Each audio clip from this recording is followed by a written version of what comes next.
नमस्कार दोस्तों, आप देख रहे हैं एक भारत वंचितों की आवाज और आपके साथ मैं हूं राम बाबू गौतम। पश्चिमी उत्तर प्रदेश की जो पहले चरण की 8 लोकसभा की सीटें हैं उसमें चुनाव जो है वो पूरा हो चुका है। 61% के आसपास जो है वो मतदान हुआ है। नगीना से लेकर कैराना तक बम्पर वोटिंग हुई है और अब जो है वो कयास लगाए जा रहे हैं कि पहले चरण में आखिर बाजी किसने मारी है, पहले चरण में लीड किसने ली है और पहले चरण के क्या समीकरण हैं। पश्चिमी उत्तर प्रदेश में पहले चरण में किसके लिए खुशखबरी है और किसके लिए सोचने की और चिंता करने की बात है। तो पहले चरण में जो मोटी मोटी लड़ाई रही है पश्चिमी उत्तर प्रदेश की 8 लोकसभा की सीटों पर, उसमें भारतीय जनता पार्टी और इंडिया गठबंधन के बीच में कड़ा मुकाबला देखने को मिला है।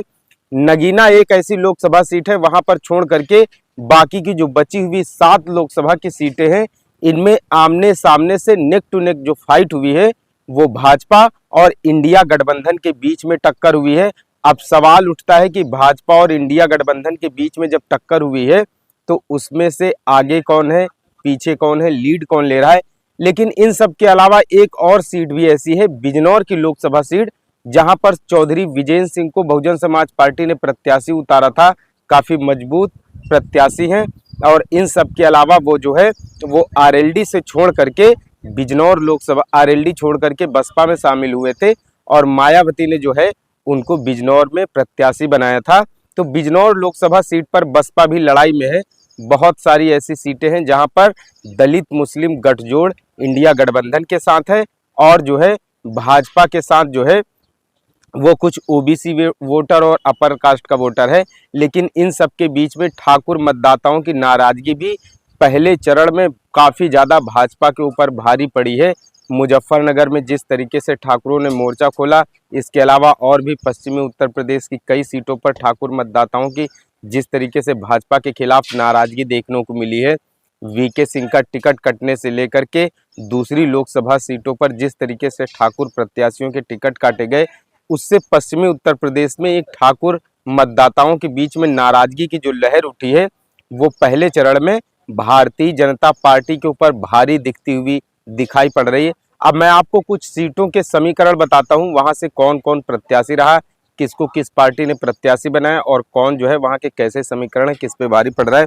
सबसे पहले बात करते हैं नगीना लोकसभा सीट की। यहाँ पर आजाद समाज पार्टी के जो है वो चंद्रशेखर चुनाव लड़ रहे हैं। चुनाव लड़ा था आजाद समाज पार्टी के चंद्रशेखर आजाद ने। इसके अलावा इंडिया गठबंधन से पूर्व जज मनोज कुमार को उतारा गया था। भारतीय जनता पार्टी ने ओम कुमार को वहां पर मैदान में उतारा था। इसके अलावा बहुजन समाज पार्टी ने सुरेंद्र पाल सिंह को मैदान में उतारा था। नगीना में मैं 4-5 दिन लगातार रहा हूं। तो नगीना एक ऐसी सीट है, वहां पर चंद्रशेखर के सामने जो है वो इंडिया गठबंधन के प्रत्याशी और भारतीय जनता पार्टी के प्रत्याशी रहे हैं। नगीना लोकसभा सीट पर चंद्रशेखर आजाद लीड लेते हुए दिखाई पड़ रहे हैं। नगीना में जो समीकरण है, सूत्रों के हवाले से खबरें आ रही हैं कि नगीना लोकसभा सीट पर चंद्रशेखर आजाद ने बहुत अच्छी खासी लीड ली है। अब बात करते हैं मुजफ्फरनगर की।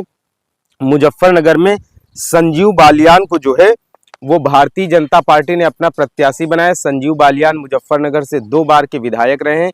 ये वही मुजफ्फरनगर की लोकसभा सीट है जहां पर 2019 के लोकसभा चुनाव में गठबंधन के प्रत्याशी स्वर्गीय चौधरी अजीत सिंह जी को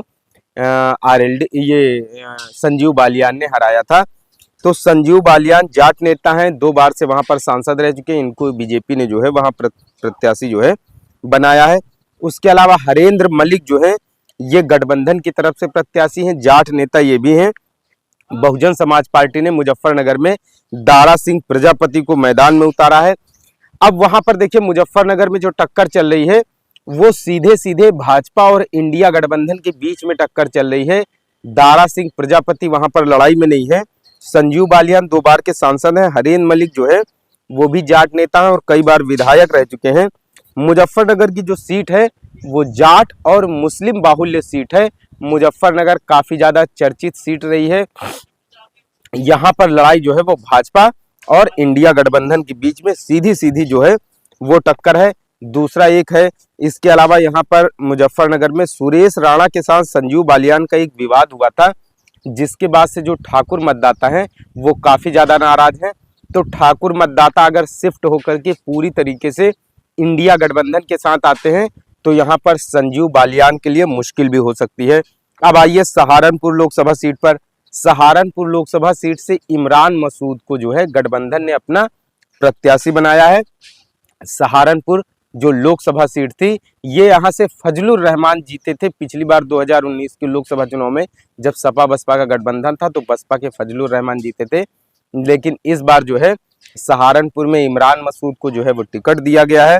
इसके अलावा भाजपा से राघव लखनपाल हैं और बसपा ने यहाँ पर माजिद अली को अपने प्रत्याशी को मैदान में उतारा है। आपको याद होगा इमरान मसूद जो है वो बहुजन समाज पार्टी में हुआ करते थे, लेकिन नाराजगी के चलते कुछ कारण ऐसे बने थे वो कांग्रेस में आ गए।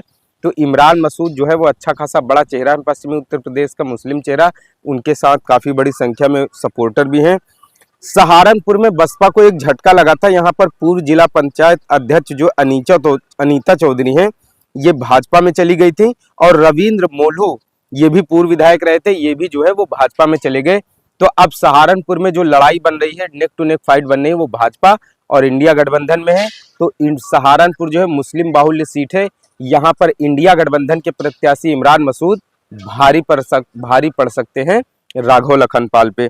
अब आइए कैराना लोकसभा सीट। कैराना जो है वो काफी ज्यादा चर्चित लोकसभा सीट, दलित और मुस्लिम बाहुल्य सीट है। यहाँ से इकरा हसन को समाजवादी पार्टी के खाते में ये सीट गई है। इकरा हसन को यहाँ से गठबंधन का प्रत्याशी बनाया गया है। इसके अलावा प्रदीप चौधरी भाजपा से प्रत्याशी हैं और श्रीपाल राणा जो है वो बसपा से प्रत्याशी हैं। पश्चिमी उत्तर प्रदेश में ठाकुर मतदाताओं की जो नाराजगी है वो कहीं न कहीं यहाँ पर बसपा ने भुनाने की कोशिश की है। पश्चिमी उत्तर प्रदेश में कैराना सीट पर ठाकुर प्रत्याशी मैदान में उतार के, लेकिन मुस्लिम बाहुल्य सीट होने के कारण यहाँ पर भाजपा ने हिंदू ध्रुवीकरण करने की कोशिश की है प्रदीप चौधरी ओबीसी चेहरे को उतारकर, और कैराना से इकरा हसन को उतार करके समाजवादी पार्टी ने गठबंधन ने कहीं न कहीं दलित मुस्लिम समीकरण साधने की कोशिश की है। तो यहाँ पर भी भाजपा और इंडिया गठबंधन के बीच में कांटे की टक्कर है।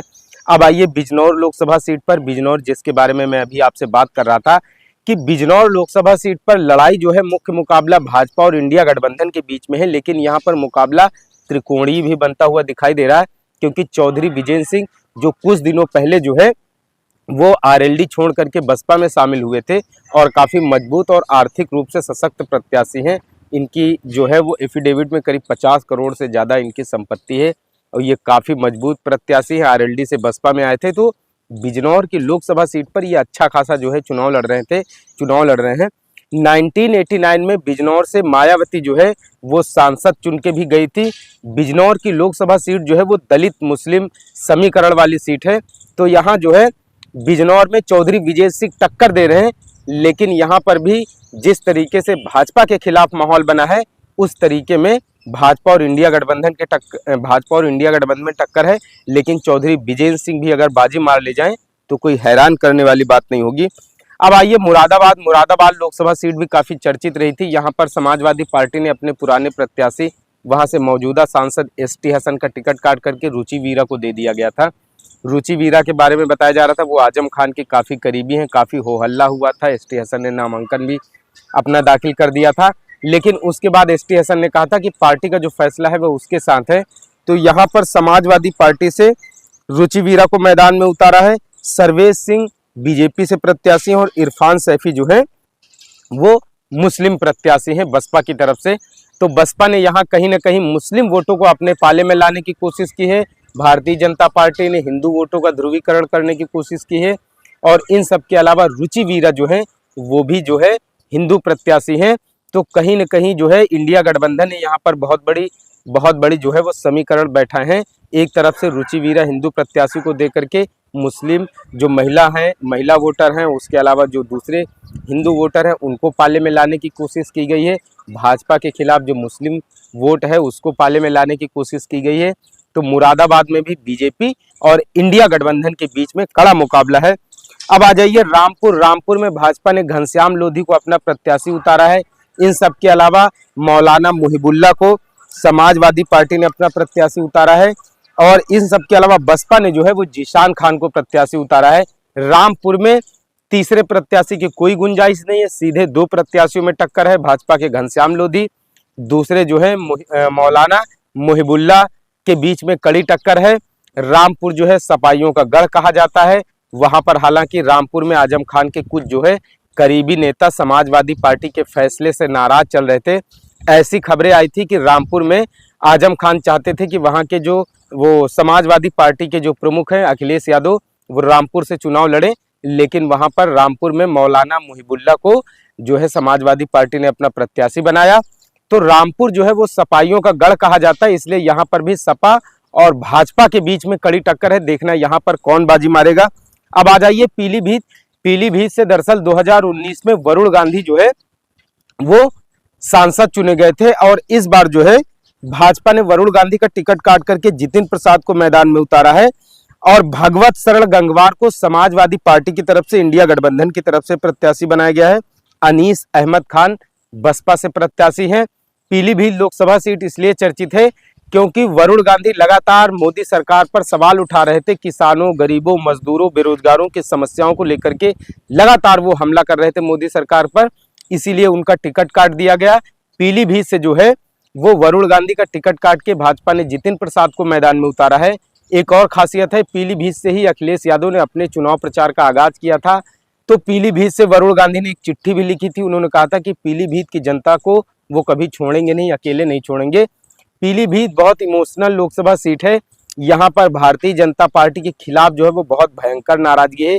जितिन प्रसाद को मजबूत प्रत्याशी देकर भाजपा ने कहीं न कहीं जो है वहां पर समीकरण साधने की कोशिश की है, लेकिन जीतना इतना आसान नहीं होगा क्योंकि वरुण गांधी का टिकट कटने के कारण कहीं न कहीं जो नाराजगी है वो नाराज वोटर इंडिया गठबंधन की तरफ शिफ्ट हो सकता है।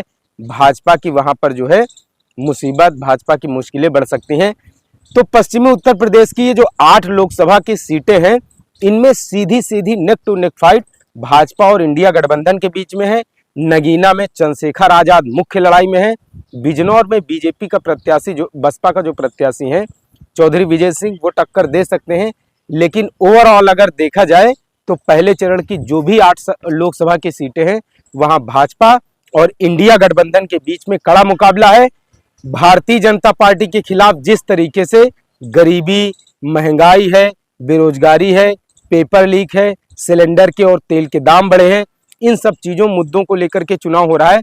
अगर इनके साथ जनता वोट करती है, दलित और मुसलमानों के खिलाफ जो प्रताड़नाएं हुई हैं उन सबको अगर देख करके पब्लिक ने, जनता ने वोट किया है, तो पश्चिमी उत्तर प्रदेश की जो 8 लोकसभा की सीटें हैं यहाँ पर भाजपा की विदाई तय है और इंडिया गठबंधन यहाँ पर अपना मजबूत प्रदर्शन कर सकता है।